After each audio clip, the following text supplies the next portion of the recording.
Listen, mga nagte-trade ng gold. Si Goldify po, nandun na tayo sa zone whereby yung previous resistance niya, tinatamaan niya. He's trying to break. Ang ginagawa po nito is, this is getting liquidity. Kumukuha po yan ng mga stop losses ng mga naka-shorts. So dito sa area na yan, remember, nung umakyat po yan dito, may mga na-trap na mga buyers pinapalabas. Iba naman, umaakyat. Habang umaakyat, sino short, kukunin yan liquidity. Maraming maglalagay ng stop loss, pumasok ng short, may stop loss yan somewhere here, 3,450, etc.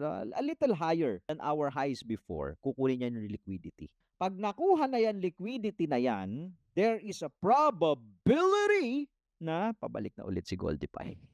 Confluence. It's a Friday today. Usually, Friday is a profit-taking day. Look at this, isang linggong umakyat si gold ha, up ng 3.53%. There is a probability na some point today you'll see profit-taking. Maybe in the US market or in the London market, I don't know. Usually US market, makakita ka ng profit-taking.